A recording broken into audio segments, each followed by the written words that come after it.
Shalom saudara-saudara, nama saya Ibu Hannah Hudson. Saya adalah seorang hamba Tuhan yang dipanggil Tuhan untuk menjadi pendoa syafaat dan juga untuk melepaskan nubuatan bagi bangsa-bangsa. Adalah merupakan satu hal yang biasa atau sering Tuhan lakukan dalam hidup saya untuk bernubuat kepada bangsa-bangsa, siapa presidennya, siapa yang akan naik, atau bangsa yang mana yang akan turun, bangsa mana yang akan naik. Jadi selalu nubuatan saya itu biasanya tuh bersifat nubuatan tentang masalah-masalah politik kebanyakan. Jadi saya bernubuat banyak tentang pemimpin-pemimpin, termasuk pemimpin di Amerika, waktu di Hawaii, saudara, dan waktu juga bernubuat untuk siapa yang akan menjadi presiden pada masa Presiden Obama, pada waktu juga mantan Presiden Donald Trump. Dua hal ini Tuhan berikan kepada saya jauh sebelum mereka jadi presiden. Tuhan katakan, nubuatkanlah bahwa mereka akan menjadi presiden. Dan nubuatan itu terjadi, saudara. Saya berpikir kalau nubuatan untuk Amerika saja, nubuatan itu Tuhan berikan di hati saya untuk bernubuat dan melepaskan nubuatan itu siapa yang akan jadi presidennya, apa tak lagi kepada bangsa saya sendiri gitu loh, saudara ya. Bangsa Indonesia di mana asal saya berada dan atau berasal dari. Jadi saya terlalu percaya Tuhan pun akan memberikan petunjuk-petunjuk atau nubuatan tentang Indonesia sebagai satu bangsa, apa yang sedang Tuhan kerjakan di tengah bangsa ini, apa yang Tuhan akan lakukan, dan Indonesia ini akan dibawa kemana, gitu saudara-saudara. Ya, jadi saya terlalu percaya, apalagi Indonesia. Saya sudah mendoakan Indonesia itu sejak saya kecil, sejak dari saya remaja, gitu saudara, di sekolah Alkitab, gitu ya. Jadi banyak nubuatan-nubuatan itu sudah terjadi begitu dan akan sedang menggenapi ke penggenapannya. Jadi mimpi ini, saudara, ini adalah mimpi yang saya dapatkan pada tanggal 13 November 2023. Ini saya catat, saudara. Hari itu adalah hari Senin. Jadi dalam mimpi itu, saudara, saya melihat ada sebuah meja, gitu ya. Ada sebuah meja, lalu ada seorang bapak-bapak itu berjalan menuju meja tersebut. Kebetulan saya ada di belakang meja ini, gitu loh, saudara. Ya, ada di belakang meja ini. Lalu bapak-bapak itu datang, begitu berdiri. Ini kebetulan saya di belakang saya ada, di depan saya ada meja nih, saudara ya. Mohon maaf ya, agak berantakan sedikit nih mejanya belajar anak saya. Nah, jadi saya itu berdiri sebelah sini, gitu teman-teman. Bapak itu datang arah sini, membelakangin saya. Saya tidak lihat wajahnya. Lalu di atas meja itu ada kayak semacam kayak api kecil gitu ya, saudara. Saya tidak begitu pasti apakah itu kayak obor kecil atau api kayak lilin begitu ya. Tapi api lah pokoknya begitu, saudara ya, api kecil. Nah, bapak itu datang dari sini, terus tangannya itu dia kayak semacam kayak begini gitu loh, teman-teman. Ya, dia waktu begini, tentu dia karena dia pakai lengan panjang.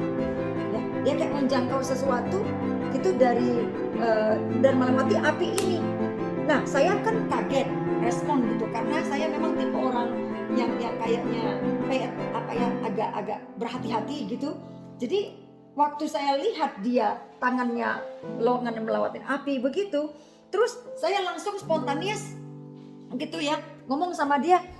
Saya tarik tangannya gitu dari api tersebut, terus saya rangkul dari belakang untuk menariknya karena pakai lengan panjang gitu supaya tidak terbakar, karena saya takut terbakar gitu. Tapi ternyata, saudara, ya tidak terbakar gitu ya. Itu hanya spontannya saya aja gitu untuk menjaga supaya jangan lengannya itu terbakar gitu loh, saudara. Jadi kayak mau menandatanganin semacam dokumen atau buku gitu loh ya, penting gitu loh, dokumen penting dari atas meja tersebut. Nah, waktu dia berbalik begitu, akhirnya jadi ketemu wajah, jadi kayak saya rangkul gitu badannya untuk keluar menjauh dari api tersebut. Saya bertatap muka akhirnya dengan Bapak ini. Dia lihat wajah saya, kita bertemu wajah begitu face to face. Saya kaget karena ternyata Bapak ini adalah Bapak Prabowo, saudara. Nah, dengan spontannya saya menyadari bahwa dia ini adalah orang penting. Akhirnya saya agak kayak sorry gitu, minta maaf gitu. Oh, saya nunduk-nunduk gitu ya. Oh, Pak, maaf Pak, begitu. Nah, waktu saya lagi nunduk-nunduk maaf ini, karena tidak tahu kalau dia itu adalah orang penting. Nah, di dalam mimpi ini ketika saya menunduk itu, roh saya tuh seperti tahu bahwa dia ini adalah orang penting, orang yang memiliki kedudukan yang tinggi di Indonesia. Jadi orang yang berpengaruh. Jadi seperti seorang pemimpin gitu loh, saudara, ya. Jadi dia adalah seorang presiden, seorang yang penting di dalam mimpi ini. Jadi saya akhirnya kayak hormat, kayak orang Korea gitu kan, nunduk-nunduk gitu. Maaf Pak, Mas. Jadi saya juga kayak minta sorry, maaf Pak. Tapi Bapak ini, saudara, dia dalam keadaan bercanda atau akrab gitu ya. Dia nggak kayak marah atau bagaimana begitu. Nah, saya sendiri juga seneng gitu ketemu dia, bahwa tahu itu adalah Pak Prabowo. Jadi kayak saya sukacita. Jadi pada saat yang sama sukacita, saya juga kayak gimana gitu ya, salah tingkah lah gitu kayak ya mungkin ya, sadar kalau ternyata itu adalah seorang pemimpin gitu loh. Akhirnya Bapak itu bilang, oh nggak apa-apa, dia angkat tangan saya gitu loh, saudara. Jadi kita rangkulan kembali dengan akrab. Nah, mimpinya selesai di situ. Jadi dia di sini dia cuma bilang tidak apa-apa, tidak terbakar kok. Ada ucapannya di situ, tidak terbakar kok. Dia menunjukkan baju lengan ketiaknya tuh tidak terbakar gitu loh, saudara. Oke? Nah, udah selesai mimpinya di situ. Saya terbangun, saudara ya. Nah, saya udah biasa bermimpi tentang pemerintah negara. Apalagi ketika mereka mau jadi presiden. Tuhan selalu memberikan saya nubuatan tentang pemerintah negara. Begitu. Nah, saya renung-renungkan mimpi ini. Mimpi ini maksudnya apa ya Tuhan? Gitu. Saya selama ini kan tidak begitu memberikan perhatian penuh tentang perpolitikan di Indonesia, mengikuti siapa calon-calonnya, gitu ya saudara. Tapi ketika saya melihat mimpi itu, saya mulai benar-benar memberikan perhatian penuh untuk mulai memberikan perhatian dan membawa situasi keadaan pemilu di Indonesia. Karena ini adalah hal yang penting, karena saya sudah menerima banyak nubuatan tentang Indonesia di kemudian hari, apa yang akan terjadi, apa yang akan lihat. Dan saya bisa melihat di alam roh, kira-kira apa sih yang sedang terjadi ini, fenomena yang ada di Indonesia dengan situasi apa yang ada. Begitu saudara-saudara. Jadi saya percaya mimpi ini adalah mimpi suatu nubuatan. Mimpi nubuatan tentang Bapak Prabowo. Waktu saya tanya begitu, Tuhan, maksudnya meja itu apa ya, dia tanda tangan? Berarti saudara, itu meja berbicara suatu kepemimpinan, tempat kerja. Kan loh, ini kan tempatnya para pemimpin kerja tuh saudara harus di atas meja. Ya, seperti kayak di White House gitu katanya ada meja bundar gitu loh saudara. Nah, itu tempat ruang kerjanya presiden. Nah, di dalam mimpi itu kan biasanya ada chemistry-nya, saudara. Ada kayak feeling-nya itu apa gitu loh, saudara. Chemistry-nya dalam mimpi itu apa? Nah, feeling saya chemistry di dalam mimpi itu pada waktu dia tanda tangan itu adalah dokumen penting. Seperti dia adalah orang yang menandatanganin suatu perjanjian, suatu dokumen penting, dokumen negara. Entah apa itu, mungkin dia akan jadi presiden, dokumen penting presiden ya kan. Kalau orang mau jadi presiden kan mereka harus tanda tangan gitu kan ya saudara, bahwa dia akan mengabdi gitu dan sebagainya. Nah, itu yang pertama. Terus yang kedua, kok dia lengannya itu melewati api? Kenapa ada api di atas meja tersebut gitu? Apa maksudnya? Saudara, kalau kita berbicara mengenai api, pada waktu hari itu saya dapat mimpi ini, begitu bangun gitu saudara, saya tidak langsung dapat pengertian dari api tersebut. Tapi setelah saya sampaikan kepada murid-murid saya di grup doa saya, lalu saya makin sering membawa itu di dalam doa. Dulu, mohon maaf ya saudara, ini kan kita manusia.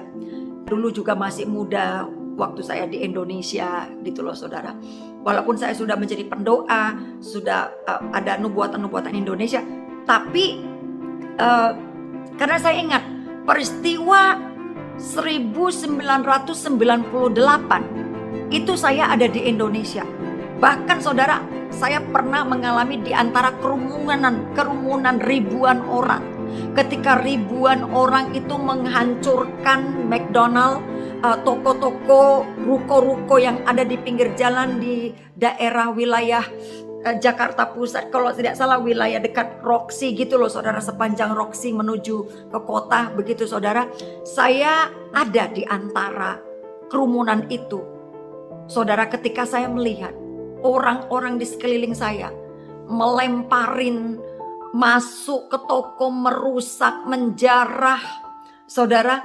Ya bahkan mereka ngelemparin donat itu dari tempat Dunkin Donat saudara. Saya ada di situ. Tapi saya ada di antara kerumunan itu bukan untuk menjarah bersama-sama dengan yang lain. Saya berdoa di tengah-tengah kerumunan itu. Jadi tangan saya waktu itu saudara begini-begini, angkat tangan di antara kerumunan, bukan untuk supaya nangkap Dunkin Donatnya, walaupun pura-pura gitu saudara. Karena saya sebenarnya sedang berdoa untuk Indonesia dan untuk kejadian saat itu, supaya pertolongan Tuhan datang. Jadi di saat rusaknya, gelapnya kejadian peristiwa 1998 di Indonesia, saya berada di tengah-tengah itu, menjadi berdoa. Bahkan sebelum kejadian itu saya sendiri sudah dapat mimpi saudara, jauh-jauh hari sebelum itu. Bagaimana saya melihat para polisi-polisi gitu di tengah jalan gitu ya. Sudah semua peristiwa di Indonesia itu banyak saya sudah ngalami, mulai daripada peristiwa pembakaran gereja, peristiwa 98 saudara, peristiwa Rengas Dengklok Situbondo, itu saya ada di situ sebagai pendoa saudara. Jadi peristiwa 1998 itu boleh dikata sangat membekas di hati saya. Lalu muncullah kira-kira siapa dalangnya di belakang itu dan bagaimana. Kita sebagai rakyat biasa, sebagai rakyat awam, kita cuma dengar apa kata koran, apa kata TV, apa kata berita. Itulah yang kita dengar, ya. Tapi di akhirnya kita juga semakin dewasa. Kita juga semakin paham keadaan yang sebenarnya begitu ya. Nah, saya renung-renungkan. Tuhan tuh membawa kepada saya peristiwa itu kembali. Saudara, pada waktu saya bertanya apa maksudnya api itu Tuhan, yang dimana Bapak Prabowo melewati api itu, tapi dia tidak terbakar. Jadi begini kata Tuhan tentang Pak Prabowo, api itu.